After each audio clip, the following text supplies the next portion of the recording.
In June 2023, the Philippine Air Force held the year's Air Force Symposium in Pasay City's Manila Marriott Hotel, whereby different aerospace contractors such as Saab, Lockheed Martin, Embraer, and even Korea Aerospace Industries, or KAI, showcased their respective military hardware. Both the first two aerospace companies mentioned showcased the JAS-39 Gripen C/D variant and F-16 Block 70/72 Viper, as both are competing for the multi-role fighter jet projects.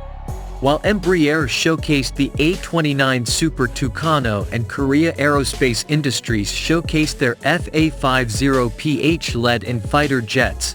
LIFT, that the Philippine Air Force both have in its fleet of aircraft.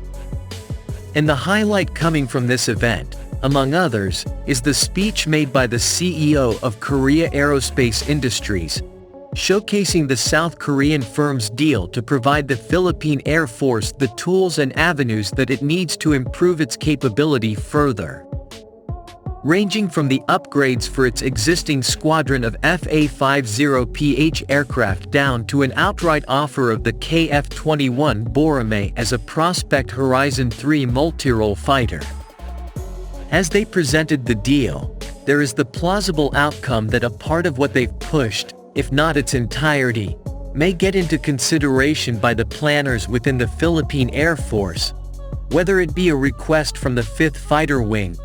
the end user of the deal, or as it may have been approved on budget inclusion and eventually finding its way to the Air Service Branch's capital expenditure items.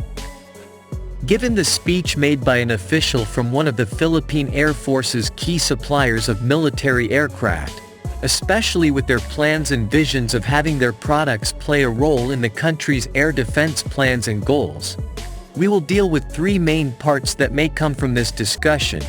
namely the upgrades, the additional aircraft, and ultimately the future aircraft offer. As the Philippine Air Force operates a squadron of FA-50s with a plan to acquire at least one more squadron, or two squadrons, as Korea Aerospace Industries wants to happen, the presentation of the KF-21 Boramae comes as a highly expected move from the South Korean aerospace company. It comes as they further cement their establishment of access among multiple defense markets in the region's different air forces, the Philippines included, which may give them the advantage of presenting the aircraft, which they market as being a cost-effective solution worth considering. Korea Aerospace Industries, or KAI, recently marketed their plans and projections that the Philippine Air Force might consider, such as upgrading its existing FA-50s or adding more aircraft of this type to fulfill their requirements,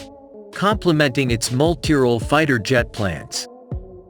Korea Aerospace Industries' presentation before the symposium held by the Philippine Air Force comes as their marketing pitch attempt as the Air Service Branch of the Armed Forces of the Philippines is gearing itself up to acquire more military hardware as Horizon 3 is now focusing more on external defense postures that require the likes of the FA-50PH, see image above, for the operations.